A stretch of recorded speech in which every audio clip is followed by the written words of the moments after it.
What grew from her back is simply unbelievable. It was a sunny Monday morning when Carla Mendoza woke not to her alarm, but to a disturbing, deep-seated sensation in her upper back, a feeling of unnatural pressure lodged between her shoulder blades. She lived alone in a small, sunlit apartment in Guadalajara, her workspace cluttered with the tools of her trade as a freelance illustrator, tablets, sketchbooks, and pots of ink. Lately, she had often complained to friends about a persistent, nagging pain in her neck, which she attributed to long hours hunched over her drawings, but this was somehow profoundly different. It truly felt as if something alien was alive under her skin, throbbing with a slow, rhythmic pulse that was entirely separate from the beat of her own heart. When she twisted in front of the bathroom mirror, craning her neck to see the affected area, her breath caught in her throat. There was a clearly visible lump, about the size of a walnut, unnaturally round and smooth, with a distinct, glossy pink hue that contrasted against her olive skin. She reached a hand back, her fingers tentatively probing the area. The skin over the mass was unnervingly warm, almost feverish to the touch. Maybe it's just a cyst, an inflamed muscle, or a swollen lymph node, she tried to convince herself, her voice a shaky whisper in the quiet room, but in truth, a cold,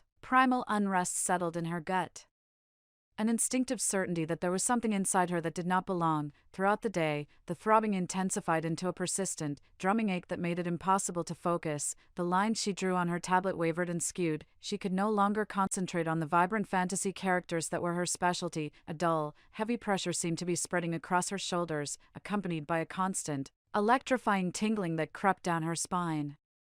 When she finally went to bed that night, exhausted and anxious, she lay perfectly still and swore that for a single, horrifying moment, she felt a distinct, worm-like shift beneath the skin, a movement that was undeniably her own yet completely beyond her control. 2 days later, the walnut-sized lump had undergone a terrifying transformation, swelling into a firm, palm-sized hump that distorted the contour of her back. It stretched the skin so taut that it took on a waxy, translucent quality, and fine, angry red cracks began to form around its edges. The pain was now a sharp, stabbing sensation with every twist of her torso. Carla, pale and trembling, could no longer ignore the reality of her condition. She drove herself to the city hospital, clinging to the hope of a simple, quick diagnosis, perhaps a benign tumor or a complex lipoma. In the stark, brightly lit examination area of the emergency room, she was first seen by a young, confident resident.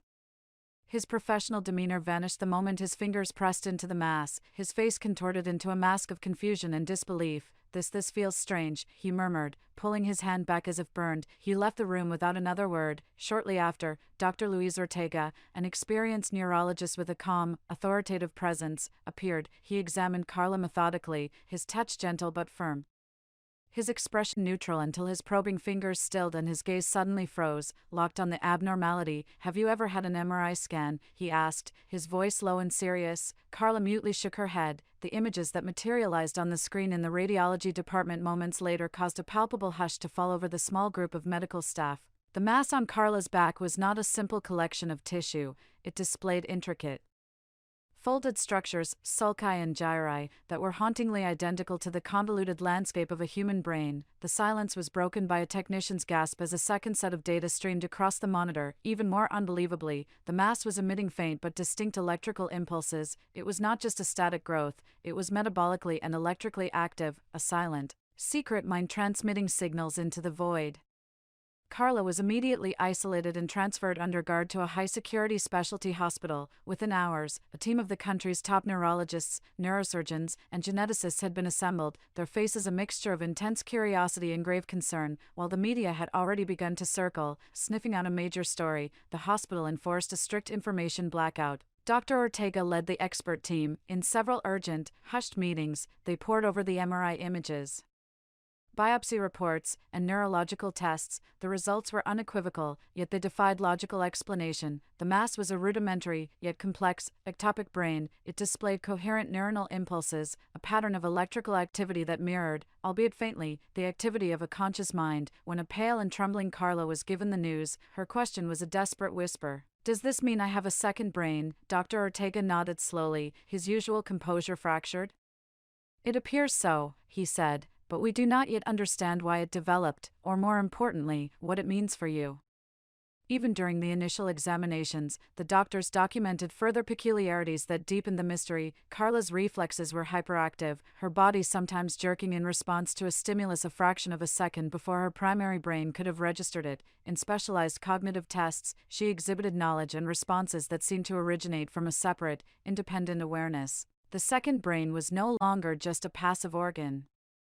It was beginning to interface directly with Carla's own neurological system, creating a connection that was as inexplicable as it was terrifying. In the following weeks, Carla herself began to change. She reported vivid, invasive dreams that felt like memories of a life she had never lived, the dusty, sun-baked stones of a narrow street in Peru, the terrifying orange glow of a fire in a small village house, the piercing sound of a child's scream, strange, melodic names whispered in her mind.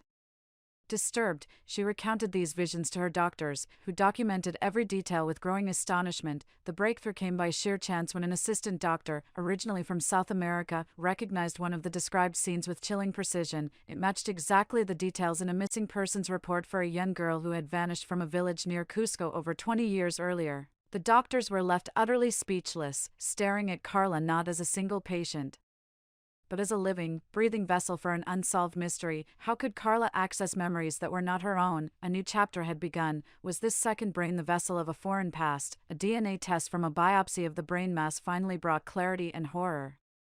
The tissue was not 100% identical to Carla's DNA. There was a discrepancy. 3% of the genome belonged to another person, a female of roughly the same age. The theory of a parasitic twin was born, a twin that had never fully developed, whose remains had lived on inside Carla and were now awakening decades later. After this shocking realization, Carla felt something changing within her almost daily. It was no longer just a throbbing or tingling. She felt thoughts that were not her own.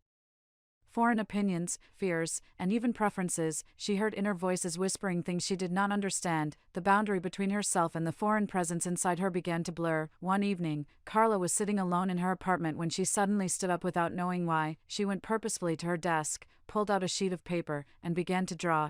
It was not her style. It was angular, dark, and full of symbols. When she finished, she looked at the paper.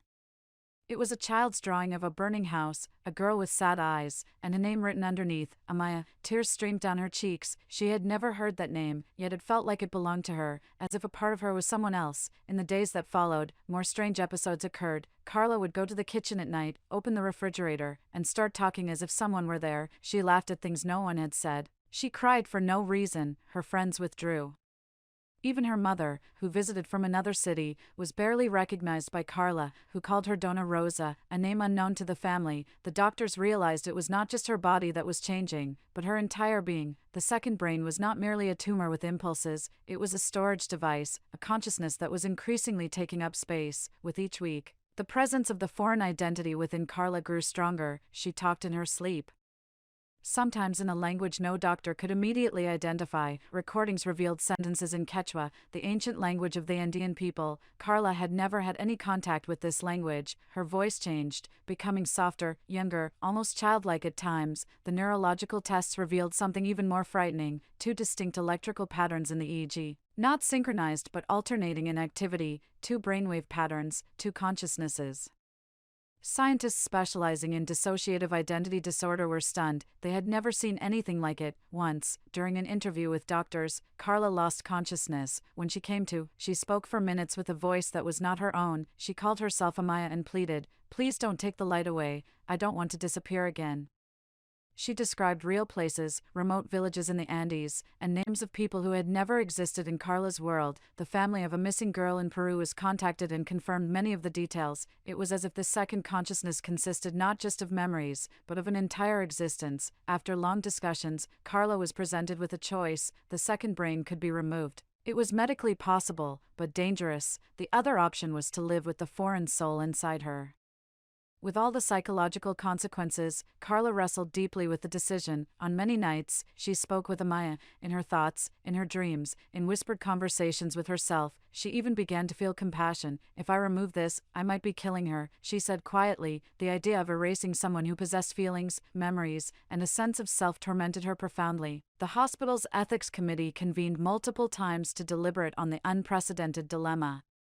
Religious leaders, psychologists, and legal experts were consulted, forming a global ethics panel that debated for weeks. Theologians argued about the nature of the soul, questioning if one body could house two. Psychologists grappled with the unprecedented reality of a shared consciousness, while jurists wrestled with the legal definition of personhood. Did Amaya, as a distinct consciousness with her own memories, have a right to life? The debates were intense, but in the end, they could reach no consensus, and the final, agonizing decision was left to Carla herself. With a broken heart, she chose to undergo the operation, not out of selfishness, but from a primal will to survive the psychological disintegration she was experiencing. "I cannot be both of us," she confessed to Dr. Ortega, her voice barely a whisper. "One of us has to go." An elite international team of neurosurgeons and spinal specialists was assembled. The historic procedure lasted for 17 grueling hours. The secondary brain was not simply attached, it was deeply and intricately intertwined with her central nervous system, its own neural pathways snaking around her spine and connecting to her brainstem. The risk of paralysis or catastrophic brain injury was immense. Carla's life hung in the balance several times as surgeons, working with microscopic precision, carefully separated the alien tissue from her spinal cord and cranial nerves. The operation was broadcast on a secure, scientific feed to accredited institutions worldwide, and hundreds of thousands of doctors and researchers watched. For many, it was a miracle of modern medicine. For others, it was an act of profound cruelty, the extinguishing of a unique life. When Carla awoke in the sterile quiet of the recovery room, the first thing she noticed was the silence in her own mind. The constant, low-level hum of another presence was gone. There were no more foreign dreams or intrusive memories, yet there was no sense of complete joy or victory either. It felt like an amputation of a part of her very being. A profound emptiness lingered, a phantom limb of the soul. Something essential was missing, yet she was finally, terrifyingly, alone again. The extracted tissue, a pale, folded mass, was preserved in a biocontainment unit and placed under strict, round-the-clock observation. Astonishingly, even outside of Carla's body, it continued to show faint, sporadic electrical activity for weeks, a ghostly echo of the consciousness it once held. Before a specialized institute in Switzerland took permanent custody for study, Carla began a long and arduous rehabilitation. Physically, her body, resilient and young, recovered its functions with surprising speed. But the psychological healing was painstakingly slow. In sessions with her psychologist, she spoke not of a parasite, but of the complex bond she had felt with Amaya, and she grieved her disappearance with a depth that surprised her. Months after the operation, a plain manila package arrived with no return address. Inside was a brittle, yellowed newspaper clipping from Peru dated 1999, with a photograph of a missing girl from Cusco. The child's eyes, deep and soulful, were the very same eyes Carla had seen in her dreams. She knew immediately, with a certainty that shook her, that this was Amaya. She found the courage to make contact with the family. DNA tests were conducted, comparing the preserved tissue to samples from Amaya's mother. The results were definitive. The genetic material was a match. The family, still grieving after 2 decades, was shocked beyond words but also deeply, profoundly moved. A part of their lost daughter had, in some inexplicable way, lived on. They arranged a quiet, private meeting. Far from the media glare, it was not a celebration, but a long overdue farewell, a funeral of sorts, and through Carla, the ghost of their child finally had a face and a story. The incredible story eventually became public, captivating millions worldwide and igniting a firestorm of debate that crossed from scientific journals into mainstream culture. It inspired books, documentary series, and intense philosophical arguments about the boundaries of medicine, ethics, and the very definition of the soul. But for Carla, the public chapter was closed. Seeking peace, she withdrew completely from public life and moved to a small, quiet village high in the Mexican mountains. She adopted a scruffy rescue dog, planted a garden of native flowers and vegetables, and her artwork, once filled with tension, became calmer, brighter, and more peaceful. She rarely spoke about her time with Amaya, but on the quietest of nights, under a canopy of brilliant stars, she would sometimes hear the faintest echo of a voice, a trace of a memory on the edge of her perception, and she would smile a soft, sad smile, because somewhere deep in her heart, she knew that no one is ever truly alone. That's all about our stories. Do you have any thoughts after hearing the story? Please share it in the comments below.